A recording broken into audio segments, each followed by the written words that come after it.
गावागावात हातात घुंगरूकाठी घेऊन धावणारा राखणदार दिसतो, पण हा नक्की कोण असतो माहितीये का? महाराष्ट्राच्या लोकसंस्कृतीत राखणदार हा ग्रामदैवताचा सेवक मानला जातो. त्याच्या हातातली घुंगरूकाठी म्हणजे गावाच्या रक्षणाची निशाणी.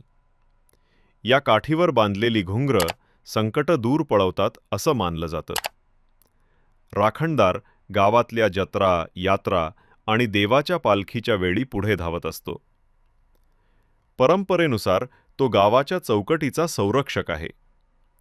रात्री गावात गस्त घालणं, रोगराईपासून आणि दुष्ट प्रवृत्तींपासून गावाचं रक्षण करणं ही त्याची जबाबदारी. म्हणूनच तो नेहमी जागृत असतो आणि संकट आलं की धावणारा राखणदार म्हणून ओळखला जातो.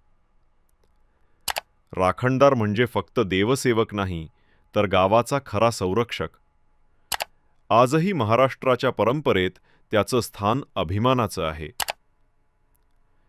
जर तुम्हाला हा फॅक्ट माहीत नसेल तर लाईक करा, शेअर करा आणि कमेंटमध्ये लिहा, आपल्या गावात अजूनही राखणदार आहे का?